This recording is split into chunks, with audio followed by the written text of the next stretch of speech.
afternoon, everybody. It's me, Manna Rose, on Genderlesslove. I want to start off this video sharing some good news. I got an internship at this great place called Our House. It's in Redlands, and it's a youth shelter. I'll be doing case management work, and this internship is this is all I needed to graduate for my certificate in case management, other than the case management class. So now in May, I'm going to be graduating with my certificate in case management and my degree in human services. It took so long to get here, but I'm here and I'm excited for this new venture. I'm excited to get started on my internship. Hopefully it'll be in about a week or so when my live scan comes back, but they said I got it. Since I have a clean slate, it's just, mandatory for them to do a live scan. So yay, my life is going to be so hectic, so you guys are going to get so much more stories. So get excited about that. I'm not going to be so boring as I usually am. So yay me. Show me some love. I would appreciate that. Every girl needs some love. So let's get started on these questions this week. The first one is, what advice would you give somebody that's having a rough day? Or a rough day. And what really helps me when I have a rough day is I do a little self-care.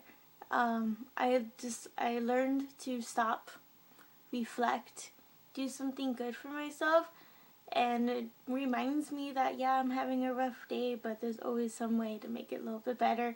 And remember that the next day it's a new day, so don't dwell on it. Don't let it go on to the next day. Self-care really does help. You should do self-care every single day, but when you're having a rough day, just make it better. You could always make it better. If it's just going for a walk, going to see a friend, going to see your significant other, stop and watch a movie if there's time. Well, there's always time for a movie. Remember, there's 24 hours in a day. Just make time for yourself to make it better. Everybody has rough days. It's so common. So common. I had one a couple of days ago, but I ended my night with my lady friend, and it got better for me. The second question is, what is your dream job? My dream job is to go all the way to be clinical therapist. That means I gotta get my master's.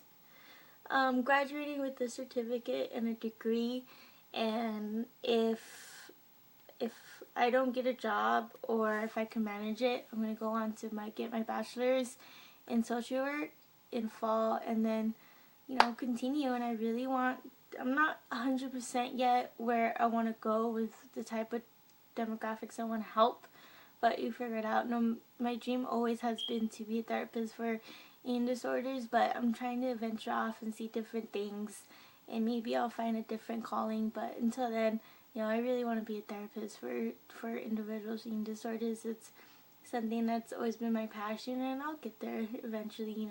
I'm going to be 25, and hopefully by the time I'm 30, things will be set in stone for me. The third question is, what are your hobbies? I don't really have any hobbies right now, which is sad, because all I really do is pay attention to school. But when it comes down to it, dancing is always going to be my hobby and my passion. I love dancing. It's something I was really good at. I can't really dance the way I used to because I have arthritis in my shoulders and hips, and just the places that need to do a lot of movement. But it doesn't mean that I'm not dancing around my house when I'm all by myself. And right now it's really working out. Working out makes me feel so much better. It's a little energetic. It keeps me going throughout the day, and it's nice just to burn a couple calories every day.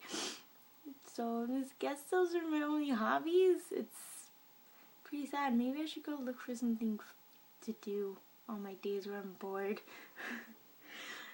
So sad. I never really thought about it, but dancing is definitely top, and going for walks and working out is what I do on most of my free time. Well, that's it, and you guys have a great rest of the day, and have a great weekend, and love you all. Mwah.